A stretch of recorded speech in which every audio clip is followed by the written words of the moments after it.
a lot of dependents are coming in and they're taking on low-skilled jobs, right? So they're looking at what they can do and all of those things. And to be honest, it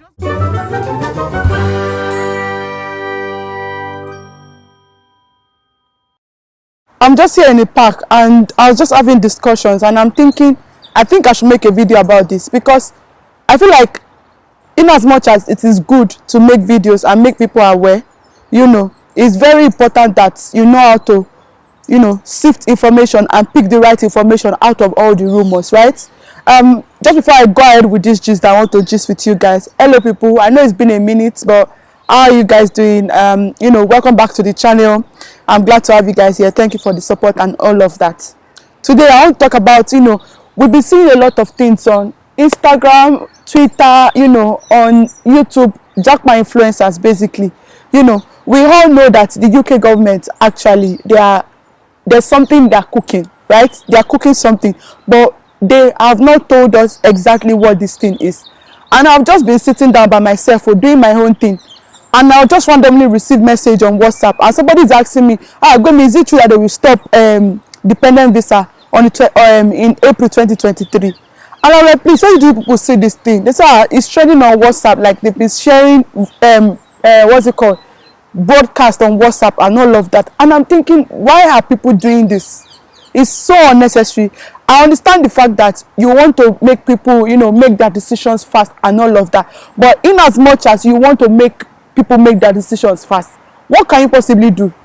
When we look at it, what can you possibly do? Most schools now are closed for January application, right? So people are only left with September. So why are you causing this panic? I don't know who started that news, and I'm just here to come and clarify things, that whatever you guys need is always on the government website. Anything you cannot find on that government website is not true. Everything, it might be hard for you to find, but whatever you need is on that website. Now, I know that I said that it's good for us to be able to find the right information, right?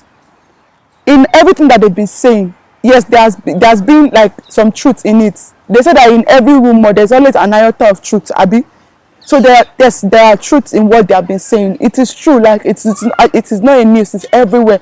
The UK government is concerned that, a lot of dependents are, like, there are more dependents than students, and it's mostly we Nigerians and Indians, right? So it is not a news, right? And yes, they are looking at ways that they can do ways that they can cut it, and ways that they can improve, because they feel like a lot of dependents are coming in and they're taking on low-skilled jobs, right? So they're looking at what they can do and all of those things. And to be honest, it doesn't even, we that we're already inside self, nobody's safe. If you know UK government very well, you will know that they're very, I don't want to say temperamental, but you know what I mean. Like, it's not like we that we are also inside, we are safe. Do you understand? Anything can happen. My advice is just that if you're in that situation and you're thinking, oh, I want to move, you could not apply for January intake, but you want to do September, and now you're weighing, should I do it, should I not do it? Because they've said, I am here to debunk that rumor. They have not said that they will stop dependent visa by April 2023. There's nothing like that. But yes, they are in talks, like what can they do to stop this massive immigration and all of those things. Yes, they are talking about it, and before they make a rule, they have to pass it through the House of Parliament. They just don't wake up one morning and say that, oh yeah, this is what it will be, and they also, most of the time, they give space. It's just like the way when they announce about post-study work visa, people that are already in the country, they could not enjoy it, because they said from, I think 20 people that came in 2020, I think that's when it started. Yes, people that came in 2020. So people that were already here before then, they could not enjoy it, So they always give time. They just don't jump into things. So if you're out there and you're panicking that, oh, should I do this? Should I not do it? What I would advise is continue with whatever you're doing. If you're already, if you're already in that process, you've applied for, I don't think most schools have started September. I think they are still doing January. Some schools are still open, but I know that most schools are closed already. But if you're already there, don't let that worry you. Do you understand? What you don't like, you don't let what you don't have control over worry you. Do you understand what I mean?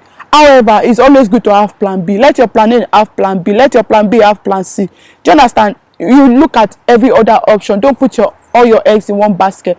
But don't let that, foster you, and don't let him make you look like, oh, let me not do this. You understand? It's good to share information, but it's good to also calm down and follow through and pray. If you believe in God, it's a good thing, you know, pray.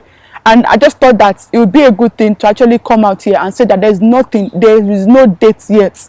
But yes, they are talking about it. We all don't know what they are going to do, and we hope that it's not something too you know, too detrimental and stuff like that. But please take it easy with yourself, follow through with the process, and have plan A, plan B, plan B, plan C. That is my own advice, right? And I hope to see you guys in the next video. Bye.